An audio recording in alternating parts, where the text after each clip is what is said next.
Meskipun sebagian besar penduduk Indonesia punya smartphone, banyak yang masih kesulitan mengakses layanan perbankan.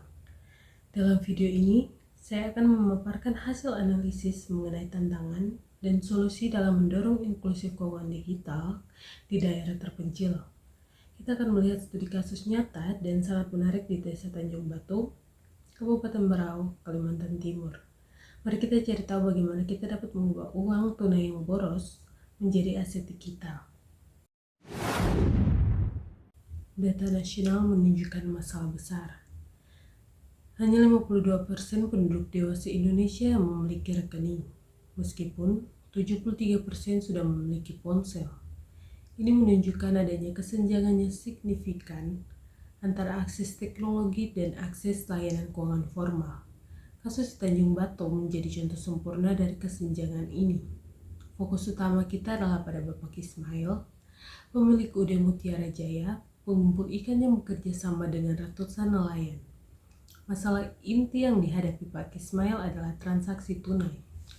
Ini menciptakan 3 kerugian besar dalam bisnisnya yang saya identifikasi.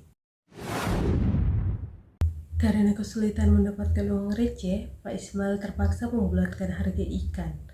Misalnya dari 97.000 menjadi 100.000. Ini adalah kerugian kecil namun terus-menerus yang membebani margin usahanya. Transaksi harian yang mencapai 30 juta dicatat secara manual. Ini sangat rentan terhadap ketidakakuratan, sulit dikontrol dari jauh, dan menimbulkan risiko kecurangan karyawan. Nelayan yang menerima uang tunai cenderung boros karena pengeluaran mereka tidak tercatat dan tidak terkontrol dibandingkan memegang uang yang tercatat. Peluang muncul ketika Bank Dunia menjalankan proyek percontohan keuangan inklusif di sana pada tahun 2019 sampai 2020. Pelatihan menggunakan aplikasi pembayaran digital seperti Dana dan Link Aja memberikan 2 dampak positif utama. Nelayan kini bisa membeli token listrik tengah malam atau bahkan dari laut, memecah masalah esensial yang sebelumnya mustahil dilakukan di desa. Secara psikologis, uang yang masuk ke dompet digital membuat nelayan merasa pengeluaran mereka lebih terkontrol dan tidak mudah habis dibandingkan memegang uang fisik. Namun, adopsi penuh masih terhambat. Hambatan terbesar adalah aspek sosial. Keengganan nelayan untuk berubah. Pak Ismail tidak mau memaksa, ia ingin perubahan itu datang dari kesadaran. Oleh karena itu, solusi yang saya tawarkan harus menggabungkan pendekatan bisnis yang efisien dan pendekatan perilaku yang persuasif.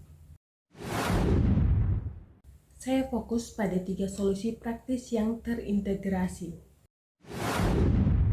Daripada Bapak Ismail merugi karena pembulatan harga dan dana tersebut harus diubah menjadi insentif atau bonus yang hanya diberikan jika nelayan bersedia dibayar non-tunai.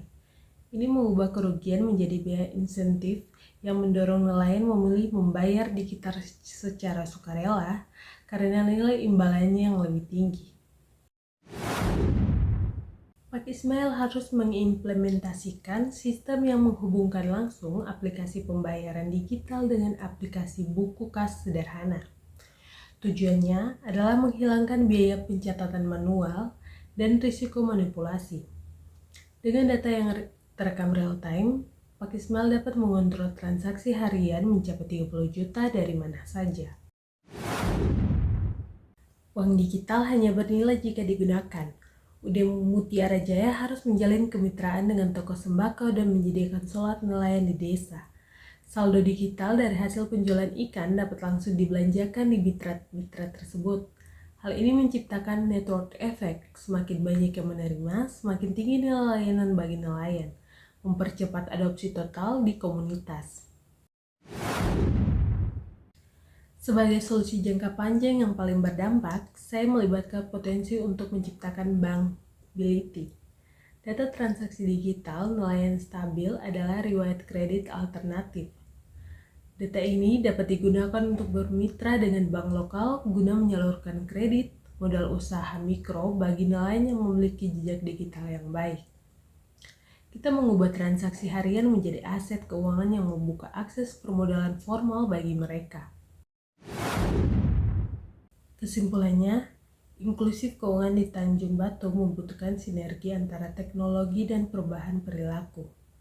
Dengan insentif yang tepat dan pembangunan ekosistem kemitraan yang kuat, kita dapat mengubah uang tunai yang boros menjadi aset digital yang transparan, memberdayakan nelayan, dan mewujudkan penghidupan yang lebih baik. Sekian paparan dari saya. Terima kasih.